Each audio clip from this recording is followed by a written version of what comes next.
Hello friends, இன்றைக்கி வீடியோவில் நான் உங்களுக்கு என்ன காட்ட போகிறேன்னா சோள மாவு சோர்க்கம் சீரியலில் வச்சு செட்டு தோசை எப்படி பண்ணுறதுன்ட்டு காட்டி கொடுக்கும். இதில் நிறைய நார் சத்து அதிகமாக இருக்கும், ஹெல்த் பெனிஃபிட்ஸ் ஜாஸ்தி, சுகர் லெவல் ஸ்பைக் ஆகாதபடி இது பார்த்துக்கும்.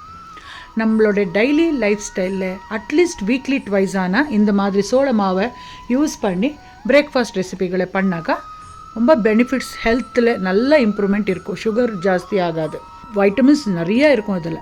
ஸோ கண்டிப்பாக ட்ரை பண்ணுங்க. அதில் ஒரு விதம் இன்றைக்கி சோள தோசை பண்ணி காட்ட போகிறேன். எவ்வளோ தேவைப்படுறதோ அவ்வளோ சோள மாவை எடுத்துட்டு கட்டி இல்லாத கரைச்சிக்கணும். ஃபஸ்ட்டு தண்ணி பார்த்துட்டு நீங்கள் சேர்க்கணும். அந்த விப்பரில் நல்லா கலந்து விட்டாக்கா கட்டி இல்லாமல் வரும்.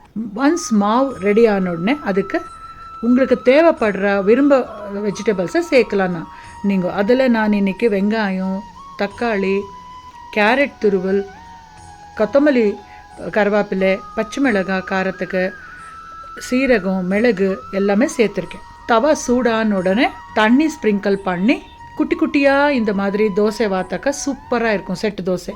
இல்லை இந்த மாதிரி சின்னதாக வாக்க உங்களுக்கு பிடிக்கலைன்னா நீங்கள் பெருசாக தான் வாத்து சாப்பிட்லாம். சூப்பர் டேஸ்ட் இருக்கும். கண்டிப்பாக எல்லா பசங்க விரும்பி சாப்பிட்றாங்கோ, பெரியவாளுக்கு சின்னவாளுக்கு எல்லாருக்குமே ஹெல்த் பெனிஃபிட்ஸ் வரும். இது கூட நீங்கள் காரசாரமாக சட்னி பண்ணி சாப்பிட்லாம், இல்லை சட்னி பொடி சாப்பிட்லாம்.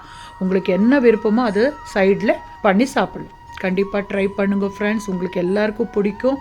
இது கூட நான் வெஜ்ஜீஸ், வெள்ளரிக்காய், கேரட் எல்லாம் கூட வச்சு கொடுத்துருக்கேன். சூப்பர் ஹெல்த்தியான பிரேக்ஃபாஸ்ட். இந்த வீடியோ பார்த்த உடனே நீங்களும் ட்ரை பண்ணுறீங்க இல்லையா? பண்ணிவிட்டு உங்கள் வீட்டில் எப்படி வந்ததுன்ட்டு எனக்கு கமெண்ட் செக்ஷனில் சொல்லுங்கள். மறுபடி சந்திக்கலாம். until then take care, bye bye.